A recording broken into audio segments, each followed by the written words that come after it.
SSC, CHSL, GK, GS preparation का ये video लेके आ गया हूं मैं। इस वीडियो में हम लोग बात करेंगे जो एसएससी, सीएचएसएल में जो इन्वायरमेंट से पिछले ईयर में जो क्वेश्चन पूछे गए हैं उनके बारे में हम लोग डिस्कशन करेंगे। अगर आप एसएससी, सीएचएसएल 2022, एसएससी, सीएचएसएल 2023 या फिर 24, 25 का प्रिपेयर कर रहे हो तो ये वीडियो आपके लिए है, क्योंकि एसएससी का इतिहास रहा है कि वो प्रीवियस ईयर के क्वेश्चंस में से रिपीट करते हैं। स्टार्ट करते हैं। पहला question, Which ecologist research provide revolutionary new insight into how energy and nutrients move through ecosystem?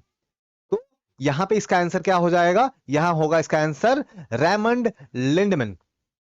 आपको मैं बता दूं, ये जो चारों नाम देख रहे हो ना, ये चारों नाम भी इंपॉर्टेंट है। आपको ये नाम पता होना चाहिए कि ऑर्थर ट्रांसले या एर्नस्ट हैकल या चार्ल्स इल्टन ने क्या किया। जैसे चार्ल्स इल्टन ने क्या किया, तो इन्होंने फूड, आप जो फूड चेन पढ़ते हो ना, जो फूड चेन पढ़ते हो या फिर आप जो फूड वेब का जो पढ़ते हो, बेसिकली इन्होंने फूड साइकिल कहा था। तो फूड साइकिल वगैरह का जो थ्योरी जो है उसके बारे में वर्क जो है इन्होंने किया था। ऑर्थर ट्रांसले ने इकोसिस्टम को लेकर के वर्क किया, ठीक है, इकोसिस्टम टर्म डिफाइन किया। और एर्नस्ट हैकल ने क्या किया? Ecology, ecology. तो इकोलॉजी जो टर्म है इन्होंने दिया था। तो ये आपको याद रखना चाहिए क्योंकि ये पूछे गए हैं। Next question, according to population estimation of tigers in reserve, tiger in reserve for 2018-19 which of the following is India's largest tiger reserve? पहले मैं यहाँ पे टाइगर सेंसस जो होता है, ठीक है, तो टाइगर सेंसस जो होता है कैसे होता है अब मैं बताऊं। तो हर 4 साल में ना हमारे कंट्री में टाइगर की गिनती होती है कि हमारे कंट्री में टाइगर्स कितने हैं, और उसका एक रिपोर्ट निकलता है। तो लास्ट जो हुआ था वो 2018 में हुआ था। तो नेक्स्ट कब होना है? तो 2022 में होना है। तो अभी 2022 जस्ट एंड हुआ। आज मैं ये वीडियो रिकॉर्ड कर रहा हूं 2 जनवरी 2023 को। तो अभी जो नया सेंसस करने का प्रोसेस चल रहा है, हर 4 साल में होता है, आपको याद रखना चाहिए, ठीक है। तो इससे पहले जो 2018 में हुआ था, तो वहां पे जो रिपोर्ट निकाली गई थी उसमें हमें क्या पता चलता है कि हमारे कंट्री में कौन सा ऐसा टाइगर रिजर्व है जिसमें सबसे ज्यादा टाइगर है। तो आंसर है जिम कॉर्बेट। जिम कॉर्बेट कहां है? उत्तराखंड में। आपको पता होगा ना, उत्तराखंड में। नाउ अगर मैं आपसे पूछूं कि हमारे कंट्री में कौन से स्टेट में सबसे ज्यादा टाइगर है, तो उसका आंसर है मध्य प्रदेश। मध्य प्रदेश में कितने? 526 टाइगर है। लेकिन आपको मैं बता दूं कि ये जो डेटा जो है ना बस 2023 के लिए काम का है। अगर आप एग्जाम दोगे 2024 में, ठीक है, तो क्योंकि उस समय तक नया टाइगर सेंसस हो चुका रहेगा, तो आपको नया डेटा याद करना पड़ेगा। मैं आपको इन्फॉर्म करूंगा उसके बारे में। नेक्स्ट बढ़ते हैं। Since 2000, Euro norms are followed in India under the name of. So Euro norms जो है ये क्या होता है? ये बेसिकली ये पॉल्यूशन को कम करने के लिए एक सिस्टम है, पॉल्यूशन को कम करने के लिए। तो हमारे कंट्री में ईयर 2000 से हम लोग एक सिस्टम फॉलो करते हैं जिसको बोलते हैं क्या? भारत स्टेज, है ना, भारत स्टेज एमिशन स्टैंडर्ड। कौन सा? भारत स्टेज। तो जैसे हम लोग, तो आप लोग अपने गाड़ी या अगर कोई व्हीकल खरीदते हो तो वहां पे आप देखना कि BS1, BS2 आप लोगों ने मे भी सुना हो ऐसा। प्रेजेंट में क्या चल रहा है? तो BS6 चल रहा है। तो आप अगर कोई नया गाड़ी, नया व्हीकल खरीदते हो ना, तो वहां पे आप देखोगे तो BS6 लिखा होगा। अभी प्रेजेंट में BS6 चल रहा है, ठीक है। एक और इंफॉर्मेशन मैं दे दूं कि BS4 के बाद हमने BS5 को यूज नहीं किया। BS5 हमने लाए नहीं। BS4 के बाद डायरेक्टली हम लोग 6 पे जंप कर गए, ठीक है। ये पॉल्यूशन को कम करने का स्टैंडर्ड है। नेक्स्ट क्वेश्चन देखो, Which of the following national park is situated in Kerala? अब एक बात मैं बता दूं, आपके एसएससी सीएचएसएल एग्जाम में, एसएससी सीएचएसएल जो जीके जीएस प्रिपरेशन है, इसमें national park, wild life century, इसके क्वेश्चन बहुत सारे हैं। मैंने अभी जैसे ये क्या किया है, मैंने ये जो क्वेश्चंस लेके आया हूं, इसमें एसएससी सीएचएसएल से जो पूछे गए क्वेश्चन है लास्ट ईयर में, तो मैंने उन सभी को कलेक्ट किया। मैंने ये ऑब्जर्व किया कि national park and wild life century से बहुत सारे क्वेश्चन है, तो आपको तो वो अच्छे से याद करके जाना है। देख लेते हैं। तो नेशनल पार्क जो है इसमें से कौन सा जो है केरला में है? तो आंसर है ये, ठीक है, इरावुकुलम नेशनल पार्क। ये एलिफेंट वगैरह जो है इनके लिए काफी फेमस है। इसके अलावा नीलगिरी थार जो होती है, नीलगिरी थार, इसके लिए काफी फेमस है। बाकी की बात करें, तडोबा ये महाराष्ट्र में है, काजीरंगा आपको पता होगा आसाम में है, और संजय गांधी ये भी आपकी महाराष्ट्र में है, ठीक है। Next, Laokhowa wild life national wild life sanctuary lies in southern bank of which of the river in north eastern state? तो पहले तो ये जो वाइल्ड लाइफ सेंचुरी जो है ये है आसाम में। कहाँ है? आसाम में। अब एक और मैं आपको बात बता दूं, जनरली स्टूडेंट्स करते क्या है, वो नेशनल पार्क तो प्रिपेयर कर लेते हैं लेकिन वाइल्ड लाइफ सेंचुरी प्रिपेयर नहीं करते हैं। लेकिन वाइल्ड लाइफ सेंचुरी से भी क्वेश्चंस पूछे जा रहे हैं आपके एसएससी सीएचएसएल एग्जाम में। तो अगर आप एसएससी सीएचएसएल एग्जाम दो या फिर SSC CGL, SSC MTS exam दो, उन सभी में आपको वाइल्ड लाइफ सेंचुरी भी प्रिपेयर करके जाना है। तो ये जो लाओ खोआ जो वाइल्ड लाइफ सेंचुरी जो है, ये है आसाम में, और आसाम में ब्रह्मपुत्र नदी के किनारे है। और यहाँ पे इस वाइल्ड लाइफ सेंचुरी में आपको काफी सारे वन हॉर्न वाले राइनो मिल जाएंगे, जिसको हिंदी में गेंडा बोलते हैं ना, वन हॉर्न राइनो। ठीक है, तो ब्रह्मपुत्र आंसर है यहाँ पे। नेक्स्ट देखो, in which of the following state is the Neora valley national park. तो न्योरा वैली नेशनल पार्क आपकी वेस्ट बंगाल में प्रेजेंट है, और ये काफी इंपॉर्टेंट है क्योंकि यहाँ पे काफी सारे ऐसे प्लांट मिलते हैं जो बहुत ही एंडेमिक है, मतलब सिर्फ इसी एरिया में मिलते हैं, न्योरा वैली नेशनल पार्क। तो प्लांट के लिए, प्लांट जो भी प्लांट वगैरह होते हैं ना, उनके लिए एक टर्म यूज करते हैं क्या? फ्लोरा, है ना, आपको सुना होगा आपने फ्लोरा फोना, फ्लोरा। तो बहुत सारे ऐसे कुछ प्लांट यहाँ मिलते हैं जो न्योरा वैली नेशनल पार्क में ही मिलते हैं, जो कि वेस्ट बंगाल में है। Next, where is the Sariska tiger reserve. तो ये कहां पे है? ये है आपकी राजस्थान में। ठीक है, तो ये आपकी सरिस्का टाइगर रिजर्व जो है, ये है राजस्थान में, आपको याद रखना है। देखो, आपको नेशनल पार्क जो है आपको एसएससी सीएचएसएल एग्जाम के लिए याद करना है, वाइल्ड लाइफ सेंचुरी आपको याद करना है, आपको टाइगर रिजर्व। तो टाइगर रिजर्व जो है ना, बहुत सारे नेशनल पार्क को ही टाइगर रिजर्व बना देते हैं। तो जो नेशनल पार्क आप याद कर रहे हो ना, आप ये भी याद कर लो कि वो टाइगर रिजर्व है कि नहीं है। इसके अलावा जो है कुछ एग्जाम्स में मैंने एलिफेंट को लेकर के भी, एलिफेंट का कंजर्वेशन के लेकर के अगर कोई नेशनल पार्क थोड़ा इंपॉर्टेंट है तो उसको पूछते हैं। अगर कोई नेशनल पार्क में कोई खास तरह की एनिमल्स मिलते हैं तो उसके बारे में पूछते हैं। ठीक है, कोई नदी अगर उसमें से फ्लो हो रही है तो वो पूछते हैं। ठीक है, नेक्स्ट आगे बढ़ते हैं। Identify the plant that shows adaptation through leaves that are reduced to spines. तो इसमें से आपको वो प्लांट का वो पता करना है जहां पे जो लीव्स जो है, जो पत्ते जो है, वो स्पाइन्स में बदल गए, कांटे में बदल गए। तो देख लेते हैं, मिमोसा क्या होता है? मिमोसा आपने देखा होगा, जिसको हिंदी में छुई मुई का पौधा बोलते हैं, टच मी नॉट, है ना। आपने देखा होगा कि वो प्लांट को छुओगे ना तो उसके पत्ते जो है ऐसे करके सिकुड़ जाते हैं ना, ऐसे करके सिकुड़ जाते हैं, ऐसे करके, है ना, कॉन्ट्रैक्ट कर जाते हैं। तो वो है मिमोसा। तो ऑफकोर्स मिमोसा में तो कांटे वैसे नहीं होते हैं। रोज तो आपको पता है, गुलाब। हिबिस्कस जो है ये आपको पता होगा, चाइना रोज हम लोग इसको बोलते हैं, चाइना रोज बोलते हैं, हिंदी में इसको जवा का फूल भी बोलते हैं। तो इस पर्टिकुलर क्वेश्चन का आंसर जो होगा वो है अपुनीटिया। ठीक है, नेक्स्ट देखते हैं। A mango tree is example of, जो ट्री जो होते हैं वो होते हैं ऑटोट्रॉप्स। ऑटोट्रॉप्स बोलने का मतलब क्या होता है? ऑटोट्रॉप्स मतलब जो प्लांट जो है ना, वो क्या करते हैं, सनलाइट लेकर के, है ना, वाटर एंड कार्बन डाइऑक्साइड लेकर के, वो क्या करते हैं, अपना खाना खुद बनाते हैं, अपना फूड खुद प्रिपेयर करते हैं, तो उनको बोलते हैं ऑटोट्रॉप्स। जैसे जो भी प्लांट जो है वो क्या है, ऑटोट्रॉप्स। हम लोग क्या अपना खाना खुद बनाते हैं? नहीं, हम लोग प्लांट पे डिपेंडेंट है, तो हम लोग है हेटेरोट्रॉप्स। हम लोग क्या है, हेटेरोट्रॉप्स है। ठीक है, तो मैंगो ट्री एक ऑटोट्रॉप्स है। In which of the following state is the Bhadra Wildlife Sanctuary located? तो भद्रा वाइल्ड लाइफ सेंचुरी जो है ये आपकी कर्नाटका में है, और इस वाइल्ड लाइफ सेंचुरी से एक नदी भी फ्लो होती है, उस नदी का नाम भी है भद्रा। नदी का भी नाम, रिवर का भी नाम क्या है? भद्रा नाम है। तो आपको याद रखना है ये। India has engaged actively in multinational negotiation in UNFCCC. What is the full form of UNFCCC? तो UNFCCC का फुल फॉर्म क्या है? बहुत सारे इन्वायरमेंट से रिलेटेड जो फुल फॉर्म जो है ना, वो आपके एसएससी सीएचएसएल एग्जाम में पूछते हैं। तो ये देख लो, United Nation Framework Convention on Climate Change. एक बात मैं बता दूं, अभी तो मैं क्या कर रहा हूं, एसएससी सीएचएसएल के प्रीवियस ईयर के क्वेश्चंस में डिस्कस कर रहा हूं। मैं बाद में प्रॉपर इन्वायरमेंट का एक कोर्स लेके आऊंगा, जो कि आपकी SSC CHSL, SSC CGL, SSC MTS, है ना। अगर आप एसएससी सीएचएसएल 2022 या फिर एसएससी सीएचएसएल 2023 प्रिपेयर करते हो तो वहां आपके काम आएगी, लेके जल्दी आने वाला हूं मैं। In which of the following state is the Buxa tiger, Buxa national park situated.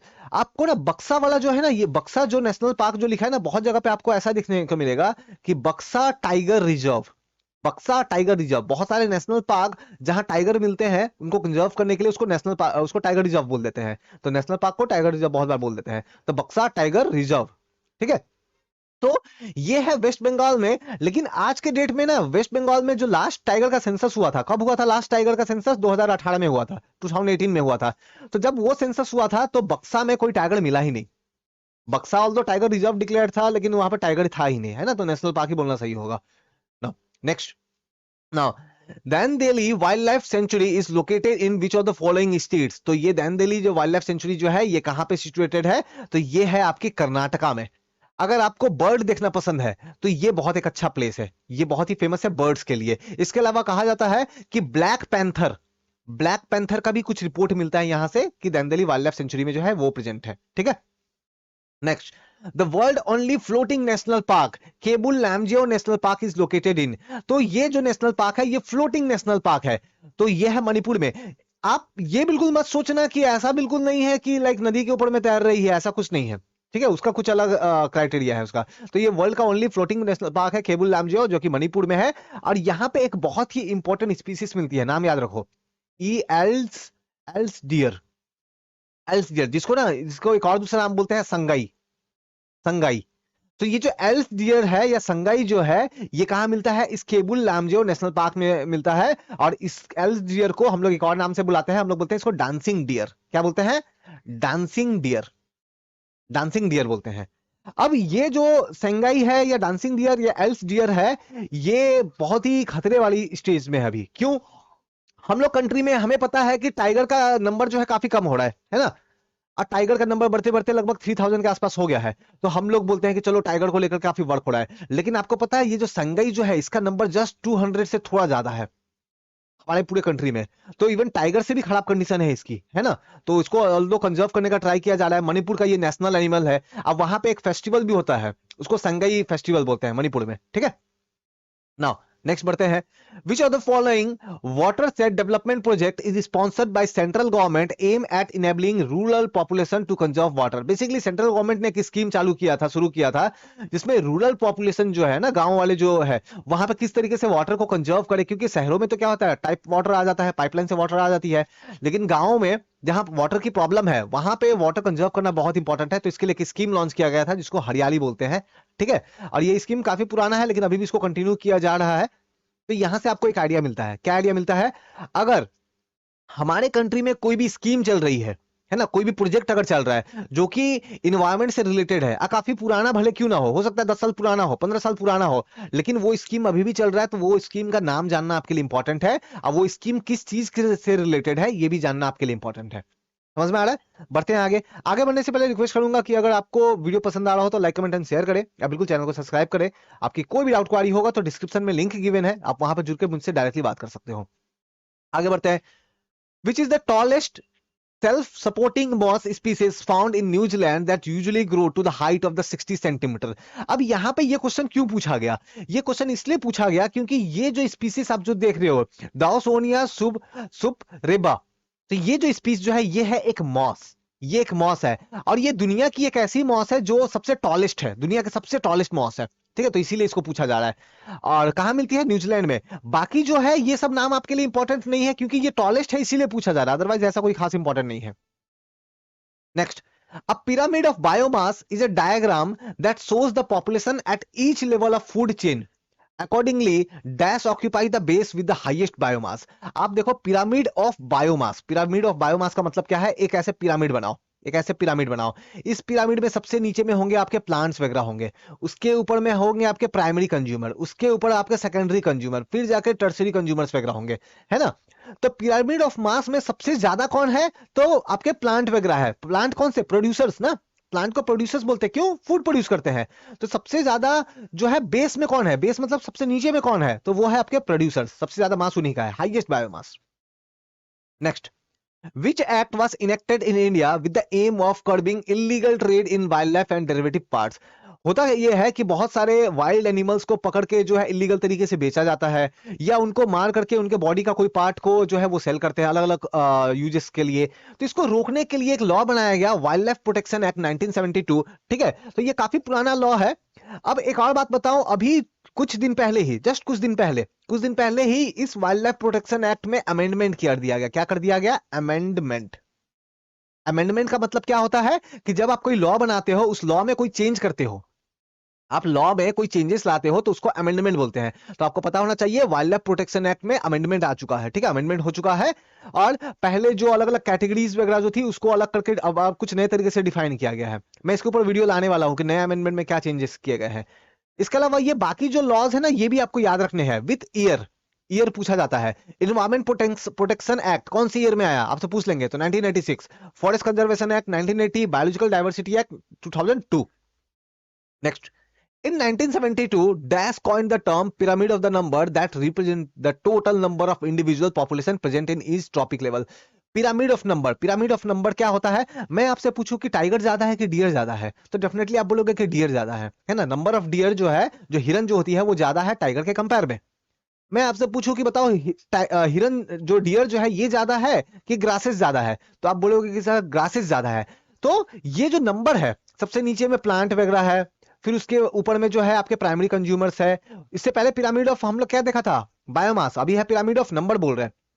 इसके ऊपर जो है आप देखोगे कि जो आपके कार्निवोरस वगैरह है वो सब दिखेंगे। तो ये टर्म 1972 में किसने कॉइन किया था? तो ये किया था चार्ल्स एल्टन। अब बाकी जो ये पर्सन है इनके बारे में जस्ट हमने थोड़ा देर पहले देखा। अच्छा, ये पर्सन को, ये दोनों के बारे में तो मैंने ऑलरेडी बताया, फर्स्ट क्वेश्चन में हमने देखा इनके बारे में। इस पर्सन को थोड़ा सा जान लो।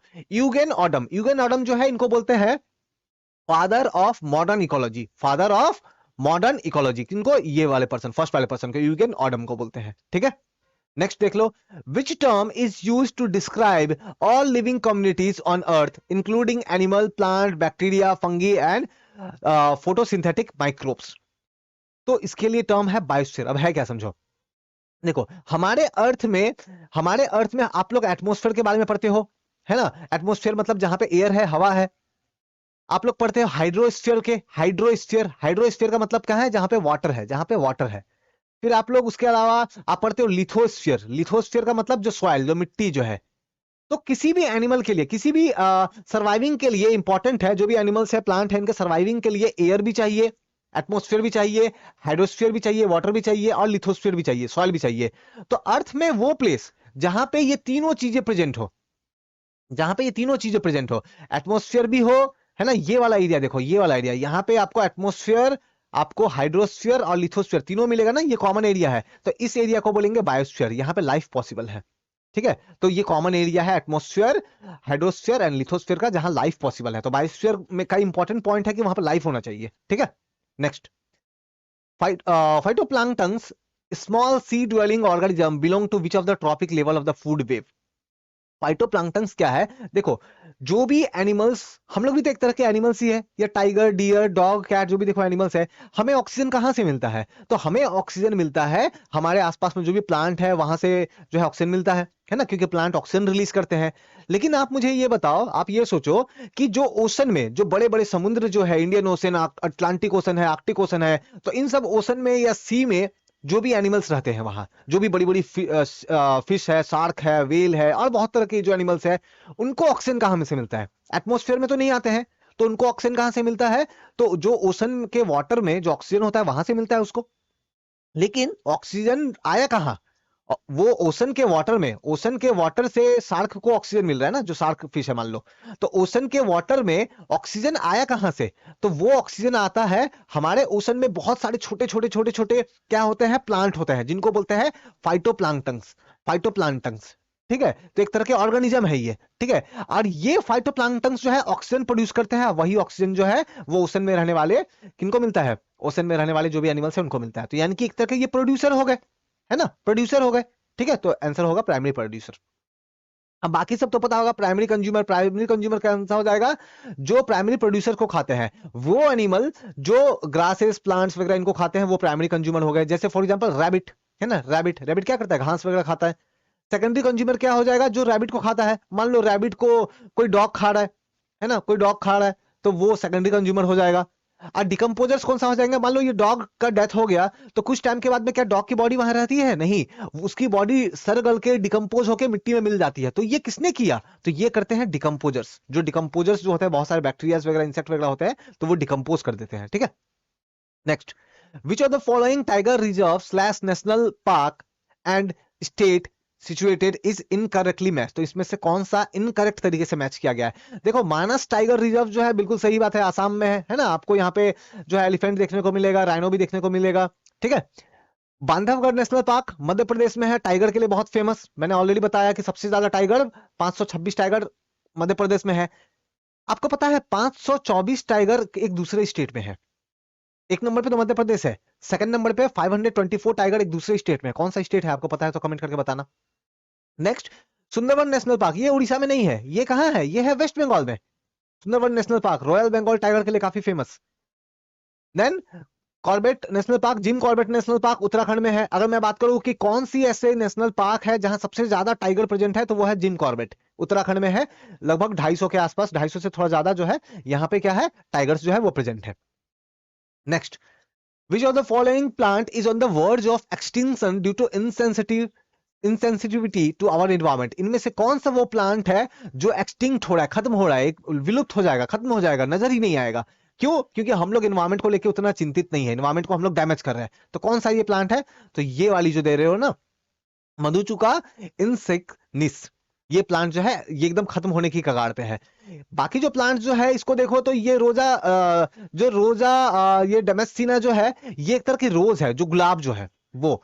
इसके अलावा ये वाली जो है ये एक तरह की सनफ्लावर है, जो कॉमन सनफ्लावर फ्लावर आप देखते हो ना, सनफ्लावर, ठीक है, वो है। और ये वाली भी जो है ये भी एक कॉमन फ्लावर है, ठीक है। मैं फ्लावर का नाम भूल रहा हूं, तो सनफ्लावर जैसी होती है लेकिन छोटी सी होती है, ठीक है। तो ये भी एक है। तो लाइक ये जो है एक्सटिंक्शन के कगार पे है। ये क्वेश्चन से आपको एक और आइडिया लेना चाहिए। क्या आइडिया लेना चाहिए? कि आपको देखो सनफ्लावर डायरेक्टली नहीं पूछ रहे हैं, क्या दे रहे हैं, सनफ्लावर का आपका साइंटिफिक नाम दे रहे हैं। आपको रोज डायरेक्टली नहीं देके उसका एक साइंटिफिक नाम दे रहे हैं। मतलब जो कॉमन प्लांट्स है या फिर जो कॉमन एलिमेंट्स एनिमल्स है, आपको उनका क्या करना पड़ेगा, आपको उनका जो है साइंटिफिक नेम को याद रखना पड़ेगा, क्योंकि आपसे पूछा जा सकता है, ठीक है। Next, which organization was created in 1988 by World Meteorological Organization and United Nations Environment Program to access science related climate change? तो बेसिकली WMO फुल फॉर्म याद रख लो आप, वर्ल्ड मेट्रोलॉजिकल ऑर्गेनाइजेशन, ठीक है, और दूसरा यूएनएपी, यूनाइटेड नेशन एनवायरनमेंट प्रोग्राम। इन लोगों ने मिलकर 1988 में बेसिकली क्या किया, एक ऑर्गेनाइजेशन बनाया जहां पे बेसिकली वो साइंस से रिलेटेड मैटर में काम करते हैं, ठीक है। तो ये कौन सा है? तो ये है inter governmental panel on Climate change. Basically climate change को लेकर के जो है ये वर्क करते हैं, ओजोन लेयर डिप्लीशन वगैरह जो है इनको लेकर के ये लोग वर्क करते हैं, ठीक है। नेक्स्ट, डीडीटी, आप लोगों ने जरूर नाम सुना होगा डीडीटी। ये क्या करती है? ये बहुत सारी बेनिफिशियल इंसेक्ट को मार देती है, ठीक है। तो बहुत सारे फार्मर्स डीडीटी यूज करते हैं, तो इसका एज ए पेस्टिसाइड यूज करते हैं। डीडीटी क्या है? एक पेस्टिसाइड है, पेस्ट, कीड़े मकोड़ों को मारने की दवा है, ठीक है। तो पेस्टिसाइड है, पेस्टिसाइड है, लेकिन इसके साथ प्रॉब्लम यह है कि जो कुछ अच्छे वाले इंसेक्ट जो होते हैं उसको भी ये मार देता है, ठीक है, उसको भी मार देता है। डीडीटी का फुल फॉर्म आपको पता होना चाहिए। तो डीडीटी, डी फॉर डाइक्लोरो, फिर दूसरा D for diphenyl, so dichloro diphenyl, और टी से होता है ट्राई क्लोरो इथेन। डी से डाइक्लोरो, डी से डाइफिनाइल, और टी से ट्राई क्लोरो इथेन। इथेन याद रखना है ना, इथेन मैं बोल रहा हूं, ETHANE, इथेन, ठीक है, इथेन। तो याद रखना है DDT. Next, which two gases are having the highest percentage of earth? तो सबसे इजीएस्ट क्वेश्चन है ना, कि कौन सी जो गैस है हमारे एटमॉस्फेयर में, अर्थ में सबसे ज्यादा प्रेजेंट है? तो ये तो सबसे आसान है, नाइट्रोजन 78% के आसपास है, ऑक्सीजन 21% के आसपास है। इजीएस्ट क्वेश्चन था। Next, the elder deer subspecies which is classified as endangered in IUCN Red List is found only in? तो ये देखोगे जो एल्ड डियर सब स्पीसीज, थोड़ा देर पहले हमने जस्ट बात किया था ना, केबुल लामजो नेशनल पार्क मणिपुर, तो देख रहे हो, यानी कि क्वेश्चन रिपीट हो रहे हैं, है ना, क्वेश्चन रिपीट हो रहा है, लैंग्वेज को थोड़ा चेंज कर दिया लेकिन क्वेश्चन रिपीट हो रहा है। तो आप जब कभी भी एसएससी सीएचएसएल का एग्जाम देने के लिए जाओ, आप SSC CHSL 2022 and SSC CHSL 2023 या 24 एग्जाम जब देने के लिए जाओ, तो उस समय ध्यान रखना कि आपसे पहले जो भी एग्जाम हो गए होंगे ना, उन सभी का क्वेश्चन आंसर को याद करके जाना। चांसेस है कि कुछ ना कुछ क्वेश्चन रिपीट कर जाए। एक क्वेश्चन भी रिपीट कर गया और आपने उसका आंसर दे दिया, तो वो आपके सिलेक्शन होने या ना होने में डिफरेंस ला सकता है। Next, in which year did the convention on wetland, the Ramsar convention, come into the force in India? ठीक है, तो रामसर कन्वेंशन जो है वो 1982 में आया। क्या है रामसर कन्वेंशन? तो हमारे कंट्री में जो वेटलैंड होती है, वेटलैंड मतलब एक ऐसी एरिया जहां पे वाटर जो है जमा है, वाटर जो है वहां पे कलेक्ट होकर है, वाटर जो है कलेक्ट होकर। तो कौन सी जगह हो सकती है? कोई लेक हो सकता है, जिसको हिंदी में झील बोलते हैं, लेक हो सकता है, या फिर बहुत सारे छोटे छोटे पॉन्ड वगैरह हो सकते हैं, कोई बड़ी सी एरिया हो सकती है जहां पानी वगैरह जो है वो जमा है। तो वो सब एरिया काफी इंपॉर्टेंट है, जो इनको वेटलैंड बोलते हैं, ठीक है। तो वेटलैंड काफी इंपॉर्टेंट है, क्योंकि आपको पता होगा उन वेटलैंड में बहुत सारे बर्ड आके वहां पे रहते हैं, उन वेटलैंड में बहुत सारे स्पीसीज रहते हैं, फ्लड कंट्रोल करने का काम करता है वेटलैंड्स। तो वेटलैंड को कंजर्व करना इंपॉर्टेंट है, लेकिन आज के डेट में हम लोग अपने घर वगैरह बिल्डिंग्स वगैरह बना रहे हैं तो वेटलैंड छोटा छोटा होता जा रहा है ना। वेटलैंड की साइज भी घट रही है, कुछ वेटलैंड तो गायब ही हो गए क्योंकि वहां पे कुछ बिल्डिंग्स बन गए या कुछ और बन गए। तो इसको कंजर्व करने के लिए रामसर कन्वेंशन स्टार्ट किया गया। इससे रिलेटेड ना एक और चीज मैं बताऊं, रामसार कन्वेंशन तो ये क्या करते हैं ना कि कंट्री में अगर कोई इंपॉर्टेंट वेटलैंड है तो उसको एक लिस्ट में डाल देते हैं जिसको बोलते हैं रामसार कन्वेंशन लिस्ट, है ना। तो रामसार साइट, ठीक है, रामसार साइट की लिस्ट में डाल देते हैं रामसार साइट। तो इंडिया में कौन कौन से रामसार साइट है ये आपके लिए जानना जरूरी है, पूछा जाता है एग्जाम में, है ना। एसएससी सीएचएसएल एग्जाम में पूछा जाएगा आपसे। और करंट अफेयर्स से रिलेटेड क्या हो सकता है कि अगर रिसेंट में किसी को रामसार साइट की लिस्ट में डाला गया है तो वो भी आपके एसएससी सीएचएसएल 2022 और एसएससी सीएचएसएल 2023 एग्जाम में पूछा जा सकता है। Next, dash is the application of plant and soil science to crop production. तो आपकी प्लांट को प्रोड्यूस करना है ना, प्लांट एंड सॉइल को, बेसिकली प्लांट को प्रोड्यूस करना क्यों, बेसिकली ताकि क्रॉप के लिए, फूड के लिए, है ना। तो प्लांट वगैरह प्रोड्यूस करते हो, कौन सा सॉइल में अच्छा से होगा, कौन सा सॉइल में अच्छा से नहीं होगा, उसकी स्टडी करते हो तो उसको एग्रोनॉमी बोलते हैं, एग्रोनॉमी। बाकी जो टर्म है इसको जान लो थोड़ा सा। सो एग्रोस स्टोलॉजी, इसको ये क्या है, ये है study of grass, study of grass. अगर आप घास जो होती है ना, घास जो ग्रासेस जो होती है, ग्रासेस की स्टडी करते हो तो वो है एग्रोसोटोलॉजी। देन ब्रायोलॉजी है, देखो जो भी किंगडम की क्लासिफिकेशन है, एनिमल किंगडम, इन सब की अलग अलग क्लासिफिकेशन होती है ना। तो उसमें से क्लासिफिकेशन है जिसको बोलते हैं क्या, ब्रायोफाइट, ठीक है, ब्रायोफाइट। तो ब्रायोफाइट आप लोगों ने जरूर पढ़ा होगा ना, एनिमल के किंगडम क्लासिफिकेशन, मोनेरा, प्रोटिस्टा, ये सब क्लासिफिकेशन पढ़ा होगा। वैसे प्लांट के केस में भी होता है ना, एल्गी है, फंगी है, लाइचेंस वगैरह जो पढ़ते हो आप। तो ब्रायोफाइटस जो है उसकी स्टडी अगर आप करते हो तो वो ब्रायोलॉजी में आता है। और एंटोनॉमी मतलब ह्यूमन स्ट्रक्चर की स्टडी, है ना, हमारे एज ए ह्यूमन का स्ट्रक्चर को अगर आप स्टडी करते हो, उससे रिलेटेड चीजों को पढ़ाई करते हो तो उसको एंटोनॉमी बोलते हैं। Next, which of the following state has the marine sanctuary called Gahirmatha marine sanctuary. तो ये जो गहिरमाथा मेराइन सेंचुरी है ये है उड़ीसा में, और ये बहुत फेमस है, बहुत ही ज्यादा फेमस है। किस लिए, एक कछुए के लिए, टर्टल जो इसको बोलते हैं, ठीक है। कौन सी, ऑलिव रिडली, है ना, जो ऑलिव रिडली जो टर्टल्स जो होती है, olive ridley turtle, olive ridley जो कछुए जो है उनका ये लार्जेस्ट नेस्टिंग साइट है। बहुत सारे ऑलिव रिडली टर्टल्स जो है वो गहिरमाथा जो है मेराइन सेंचुरी में आते हैं, वहां पे आकर के उनका नए बच्चे उनके होते हैं, ठीक है। तो लार्जेस्ट साइट है, बहुत फेमस है ये, तो उड़ीसा में है ये। नेक्स्ट आप देख लो, in which of the following state is Kali tiger reserve located. तो काली टाइगर रिजर्व कहां पे है, तो ये है आपकी कर्नाटका में। कहां है, कर्नाटका में, याद रखना है आपको। नेक्स्ट, देखो एसएससी सीएचएसएल एग्जाम का ना, जैसे मैंने पहले भी बताया कि ये पैटर्न है, ठीक है ना, कि जो प्रीवियस ईयर के क्वेश्चन है ना वो लोग रिपीट करते ही करते हैं। आप पिछले 5 साल के क्वेश्चन उठाकर देखोगे, आपको काफी सारे कॉमन क्वेश्चन जो है यहाँ पे दिख जाएंगे। तो इसीलिए आप अगर जैसे SSC CHSL 2022, SSC CHSL 2023, SSC CGL 2024 को भी अगर आप प्रिपेयर करते हो तो कम से कम 220, है ना, ईयर 2020 के बाद में 2020 या 2021, इन सब ईयर में जो एग्जाम्स वगैरह जो हुए हैं ना, तो इनके जो भी क्वेश्चंस वगैरह है उनको याद कर लेना है आपको। आप 24 में प्रिपेयर कर रहे हो तो कम से कम पिछले 5 साल को आप जरूर प्रिपेयर करके जाओ, काफी सारे कॉमन आपको मिल जाएंगे वहां पे। The international agreement Montreal protocol is related to. तो मॉन्ट्रियल प्रोटोकॉल जो है ये रिलेटेड है ओजोन लेयर से। किसी से रिलेटेड है, तो ओजोन लेयर से। आपको पता होगा कुछ ऐसे केमिकल्स है, जैसे आपने सुना होगा CFC, क्लोरोफ्लोरोकार्बन, ये क्या करती है, ओजोन लेयर को ना डिप्लीट कर देती है। आपको पता होगा हमारे एटमॉस्फेयर में लगभग जो है 25 से 30 किलोमीटर की हाइट पे जो है ओजोन लेयर प्रेजेंट है ना। सबसे पहले तो ट्रोपोस्फियर होता है, ट्रोपोस्फियर के ऊपर में होता है स्ट्रेटोस्फियर, स्ट्रेटोस्फियर के अंदर में ही ये ओजोन लेयर प्रेजेंट होता है। तो याद रखना, ओजोन लेयर अलग से नहीं है, ट्रोपोस्फियर, उसके ऊपर स्ट्रेटोस्फियर, और स्ट्रेटोस्फियर के अंदर में ही ओजोन लेयर प्रेजेंट होता है। बहुत सारे ओजोन गैस होते हैं। ओजोन गैस का फॉर्मूला क्या होता है, O3। क्या फॉर्मूला होता है, O3। और ये ओजोन गैस जो है वो डिस्ट्रॉय हो रही है, क्यों, CFC की वजह से, क्लोरोफ्लोरोकार्बन की वजह से। तो उसको रोकने के लिए एक एग्रीमेंट किया गया, that is Montreal protocol, Montreal protocol. Next, in which year was the National Mission for Cleaning NMCG registered as a society under the Society Registration Act 1860। अगर आप किसी सोसाइटी को गवर्नमेंट में रजिस्टर करना चाहते हो तो उसके लिए ये लॉ है। सोसाइटी रजिस्ट्रेशन एक्ट 1860, ठीक है। तो जो national mission for cleaning Ganga है, national mission for cleaning Ganga मतलब गंगा नदी को क्लीन करने का एक जो मिशन जो है, इसको एज ए सोसाइटी रजिस्टर्ड किया गया कब? 2011 में। आपको याद बताऊं मैं कि ये जो national mission for cleaning Ganga है ना, इसी को 2014 में इसी को बोला गया, नया नाम एक दे दिया गया, that is Namami Gange programme.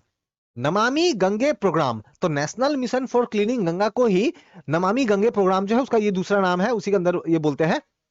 तो यहां से देखो क्या आपको आइडिया मिला। देखो 2011 में कुछ स्टार्ट हुआ, आज अभी 2023 है, अभी मैं वीडियो 2023 में रिकॉर्ड कर रहा हूं, कितना पहले की बात है ये, है ना। लेकिन ईवीएस में पूछ रहे हैं, क्यों पूछ रहे हैं? क्योंकि ये थोड़ा सा इंपॉर्टेंट प्रोजेक्ट है। तो जैसा मैंने बताया कि अगर कोई भी इंपॉर्टेंट प्रोजेक्ट चल रहा है, कोई भी इंपॉर्टेंट मिशन चल रहा है, तो आपको एसएससी सीएचएसएल एग्जाम के लिए उन सब चीजों को याद करना है। सिर्फ सीएचएसएल नहीं, इवन आप अगर एसएससी एमटीएस या एसएससी सीजीएल भी प्रिपेयर करते हो तो सेम लॉजिक है यहाँ पे, ठीक है।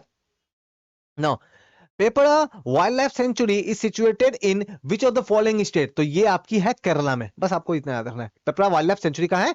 केरला में है।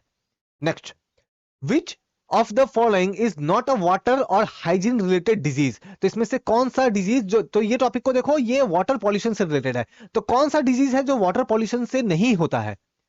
तो डायबिटीज, इसमें आपकी ब्लड में शुगर की लेवल इंक्रीज कर जाती है ना, जो शुगर लेवल इंक्रीज कर जाती है, आपका पैंक्रियाज सही तरीके से काम नहीं करता है, तो ये जो है ये वाटर पॉल्यूशन से रिलेटेड टॉपिक है। बाकी ये जो दूसरे डिजीज है, ये ट्रोकोमा जो है, ये आई से रिलेटेड एक डिजीज है, आंखों से रिलेटेड डिजीज है, ठीक है ना। उसके अलावा ये और बाकी जो दूसरे जो डिजीज है, ये तो अल्सर है, ये भी, ये जो है ये भी स्किन से रिलेटेड डिजीज है, ठीक है। आप अगर कुछ गंदा सा पानी वगैरह जो है यूज कर लेते हो तो वहां पे ये डिजीज आपको होगी। तो यहाँ पे आंसर है diabetes. What is the importance of ozone layer for the life on the earth? आपको ये बड़ा बहुत ही आसान सा क्वेश्चन है मेरे ख्याल से। तो ये यूवी रे से हमें बचाता है ना। कौन सा है? Ozone layer. ओजोन लेयर के बारे में जस्ट मैंने थोड़ी देर पहले बताया। Next, where in India Barnawapara, where Barnawapara wild life sanctuary is present? तो जो नवापाड़ा जो है वो वाइल्ड लाइफ सेंचुरी कहाँ प्रेजेंट है? तो वो है आपकी छत्तीसगढ़ में। कहाँ है? छत्तीसगढ़ में। Next, in which year was the National Biodiversity Authority a statutory autonomous body established under the Ministry of Environment and Forest, Government of India? तो हमारे कंट्री में इन्वायरमेंट से रिलेटेड अगर कोई इंपॉर्टेंट मिनिस्ट्री है या कोई ऑर्गेनाइजेशन है, सिर्फ हमारे कंट्री का नहीं, वर्ल्ड का भी, अगर अब वो कौन से ईयर में स्टैब्लिश्ड हुआ तो वो भी पूछा जाता है एग्जाम में, एसएससी सीएचएसएल एग्जाम में। तो आप याद रखो 2003 में इसका आंसर है, ठीक है। तो नेशनल बायोडाइवर्सिटी अथॉरिटी, ये जो है ना एनबीए, नेशनल बायोडाइवर्सिटी अथॉरिटी, ये 2003 में स्टैब्लिश किया गया था इसे। Next, which of the following is a type of bryophyte that live in many environment and is characterized by its small flattened leaf, root like rhizoids and prenome? तो इसका सही answer क्या हो जाएगा? इसका आंसर हो जाएगा फुनेरिया। फुनेरिया, ठीक है।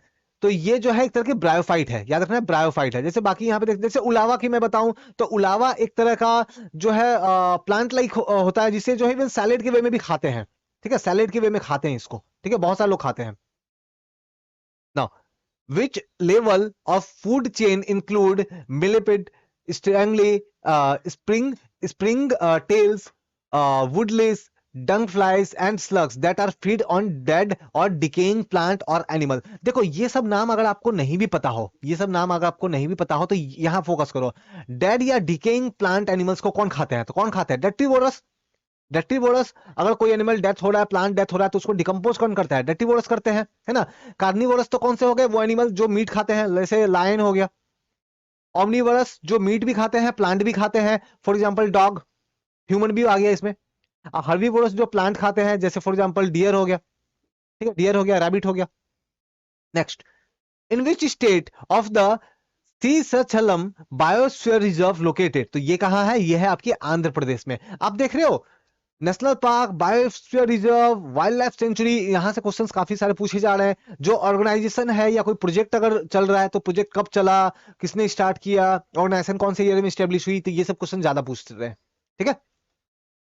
How do the red algae reproduce vegetatively? तो जो रेड एल्गी जो है ये अपना रिप्रोडक्शन कैसे करते हैं? तो ये है फ्रेगमेंटेशन। फ्रेगमेंटेशन का आप और एग्जांपल आपको हाइड्रा में भी याद होगा। हाइड्रा, इसमें क्या होता है कि एक ऑर्गेनिज्म जो है वो ग्रो हो रहा है, अब उसका बॉडी का ये पार्ट मान लो टूट के अलग हो जाएगा और फिर यहां से फिर नया ग्रो होगा, ठीक है। तो ऐसा फिजन में तो क्या होता है, जो सेल जो होती है, सेल, वो सेल डिवाइड होकर जो नए नए सेल बनाते हैं, आपने पढ़ा होगा। स्पोर में क्या होता है, स्पोर फॉर्मेशन में क्या होता है कि प्लांट में जो कुछ मॉसेस वगैरह होती है ना, उसमें क्या होता है, यहाँ पे ऐसे करके गोल सा होता है, अब वहां से काफी सारे स्पोर्स वगैरह निकलते हैं, ठीक है, स्पोर्स निकलते हैं वहां से काफी सारे। Next, which of the following is a type of a large brown seaweed that grows in shallow nutrient rich salt water near coastal front around the world? तो ये बताओ इनमें से कौन सा वो प्लांट जो ऑर्गेनिज्म जो है, जो सीवीड जो है, जो ग्रो होता है कहां पे, जो कोस्टल एरियाज में ग्रो होता है ना, जहां पे सॉल्ट वाटर काफी ज्यादा होती है। तो इसका आंसर है क्या, कैल्प। कैल्प, ठीक है। कैल्प को भी सैलेड के वे में खाते हैं, ठीक है, कैल्प को भी सैलेड के वे में बहुत सारे जो है खाते हैं, बोलते हैं ब्रेन के लिए अच्छा होता है, ठीक है ना। और एक और बता दूं, कैल्प जो है, याद रखना, ये प्लांट नहीं है, ये प्लांट नहीं है, ये एक एल्गी है, ये एक एल्गी है, ठीक है, ये एक एल्गी है। Next, which English ecologist was the first to describe the distinctive shape of the food wave which he called pyramid of the number? तो चार्ल्स एस्टन, मैंने बताया था food web and food chain in सबको लेकर के Charles Aston ने walk किया था, और उन्होंने अपने पहले में फूड साइकिल कहा था उसको, food chain and then food cycle कहा था, फिर बाद में उसी को मॉडिफाई करके फूड वेव के वे में यूज करते हैं। Next, rainy village in Garhwal was known for what environment movement in 1970? तो 1970 में एक मूवमेंट हुआ गढ़वाल एरिया के रेनी विलेज में। गढ़वाल कहां पे है, तो उत्तराखंड में है, उत्तराखंड स्टेट में है। तो वहां पे एक मूवमेंट स्टार्ट हुआ और उसे हम लोग बोलते हैं चिपको मूवमेंट, है ना। चिपको मूवमेंट में क्या था कि लोग जो है, जो ट्री वगैरह जो है ना, ट्री से लोग क्या कर रहे थे, वो ट्री से जो है वो लोग जो है वो चिपक जा रहे थे ना, चिपक जा रहे थे, ठीक है, काटने नहीं दे रहे थे ना, चिपको मूवमेंट। अच्छा एक चीज मैं बताओ, चलो एक क्वेश्चन मैं आपसे पूछता हूँ, एपिको मूवमेंट क्या चीज से रिलेटेड है? अगर आपको पता है तो कमेंट करके बताओ, ठीक है। वीडियो पसंद आ रहा हो तो जरूर लाइक कमेंट एंड शेयर करो, है ना। और ये भी आप कमेंट करके आप बताओ एपिको मूवमेंट क्या से रिलेटेड है, पता है तो बताओ। Then, GDP that takes into account of the cost in terms of environment pollution and exploitation of natural resource is called, तो उसको बोलते हैं ग्रीन जीडीपी। अब मतलब क्या होता है, देखो आपने क्या किया, मान लो वीट ग्रो किया आपने, फॉर एग्जाम्पल के लिए एग्जाम्पल में समझा लो, एक कंट्री है, एक कंट्री ने मान लो 100 रुपए खर्च किए, और 100 रुपए खर्च करके वो क्या कर रहा है, वीट ग्रो कर रहा है, ठीक है। और उस वीट को ग्रो करके फिर मान लो वो उसको सेल कर रहा है फॉर एग्जाम्पल 150 रुपीज में। 100 रुपए खर्च किए उसने, टोटल टोटल खर्च 100 रुपए हुआ, और उसको वो सेल कर रहा है 150 में, मतलब वो कंट्री 50 रुपीज का प्रॉफिट अर्न कर रहा है वीट ग्रो करने में। तो यहां तो आपको बहुत ही अच्छा सा प्रॉफिट नजर आ रहा है, लेकिन आप मुझे बताओ, वो वीट ग्रो करने में हो सकता है कि उसने काफी सारे फॉरेस्ट एरिया को कट कर दिया होगा, वो वीट ग्रो करने में काफी सारे केमिकल्स यूज किए होंगे, जिसके कारण सॉइल पॉल्यूशन, वाटर पॉल्यूशन हुआ होगा, है ना। यानी कि आपने जो ये प्रोसेस किया, इस प्रोसेस के कारण आपने एनवायरमेंट को तो भी तो डैमेज किया, तो वो जो एनवायरमेंट का डैमेज है उसको फिर कौन कैलकुलेट करेगा, उसका भी तो कुछ भरपाई करना होगा ना। तो उसको अगर आप अकाउंट में लोगे, तो फिर उसको ठीक करने के लिए उसको भी तो आपको ठीक करना पड़ेगा। आपने फॉरेस्ट जो है काट दिया, सॉइल पोल्यूशन आपने कर दिया, वाटर पोल्यूशन कर दिया, तो उसको ठीक करने के लिए भी तो आपको पैसे खर्च करने पड़ेंगे। तो आपको हो सकता है कि आपको उसको ठीक करने के लिए 30 रुपए खर्च करने पड़े, तो आपका नेट प्रॉफिट कितना बच रहा है, 20 रुपए। तो आप जब अपना एनवायरमेंट को भी कंसिडर करते हो, है ना, जीडीपी में, तो वैसा बोलते हैं ग्रीन जीडीपी, ठीक है। और अदरवाइज आपको नजर आएगा 50 रुपए आप अर्न कर रहे हो, लेकिन नहीं, आप 30 रुपए तो फिर आपका कहीं और जा रहा है, आपका एनवायरमेंट डैमेज हो रहा है। Next, in 1869 who named the new term of oecology that defined the study of relationship of organism with their environment? तो ये थे अर्निस्ट हैकल, अर्निस्ट हैकल। तो याद रखना है ये टर्म, टर्म बहुत बार पूछा जाता है, इकोलॉजी टर्म किसने बताया, है ना, environment term, ecosystem term, food web किसने बताया, ये जो टर्म्स अलग अलग होते हैं ना एनवायरमेंट से रिलेटेड, ये पूछे जाते हैं, आपको इन सबका जो है याद करना चाहिए। जैसा कि मैंने बताया है कि आपके एसएससी एग्जाम, एसएससी जो आपकी CHSL जीके जीएस जो है, उस सेक्शन में मैं इन सबका प्रॉपर लेक्चर लेके आने वाला हूं। Next, which statement is not correct regarding the food chain? तो फूड चेन से रिगार्डिंग कौन सा स्टेटमेंट करेक्ट नहीं है? फूड चेन क्या होता है आपको पता होगा, जैसे मान लो ग्रास है, ठीक है, ग्रास है, ग्रास को कौन खाएगा, तो ग्रास को किसी इंसेक्ट ने खा लिया, मान लो जैसे ग्रास होपर ने खा लिया, किसी कीड़े ने खा लिया, उस इंसेक्ट को मान लो किसी छिपकली ने, किसी लिजार्ड ने खा लिया, है ना, किसी लिजार्ड ने खा लिया, छिपकली ने खा लिया, उस लिजार्ड को मान लो ईगल ने खा लिया, ईगल ने खा लिया, तो ये एक तरह का चेन जैसा दिख रहा है ना, तो इसको बोलेंगे फूड चेन। तो इसमें से कौन सा स्टेटमेंट करेक्ट नहीं है? तो in food chain energy level increase from trophic level to higher trophic level, नहीं।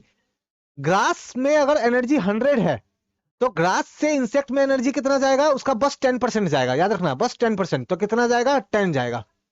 इंसेक्ट को जब लिजार्ड खाएगा तो इंसेक्ट का एनर्जी कितना है 10, उसमें का बस 10%, तो 10 का 10% कितना होता है 1 एनर्जी जाएगा। और लिजार्ड को जब ईगल खाएगा तो उसको एनर्जी फिर कितना मिलेगा, उसको जस्ट 1 का 10%, तो 0.1 मिलेगा। तो धीरे धीरे एनर्जी जो है वो इंक्रीज नहीं, वो क्या करता है, वो डिक्रीज करता है ना, डिक्रीज करता है, याद रखना है आपको, डिक्रीज होता है। ठीक है, तो हमने क्या करा, तो हमने आपके एसएससी सीएचएसएल 2021-22 में जो आपके क्वेश्चंस जो पूछे गए थे, है ना, 21 में नोटिफिकेशन आया था और 2022 में उसके प्रॉपर एग्जाम्स हुए थे। तो ये जितने भी ईवीएस से रिलेटेड क्वेश्चन पूछे गए थे मैंने सभी वो डिस्कस किया, जो कि यूजफुल आपके जरूर होंगे आपके SSC CHSL GK GS preparation में। कोई भी कमेंट एंड डाउट हो तो आप डाउट हो, क्वारी हो तो कमेंट करके मुझे बताओ। वीडियो पसंद आया तो लाइक कमेंट एंड शेयर करो और चैनल को बिल्कुल सब्सक्राइब करना ना भूलो। Thank you.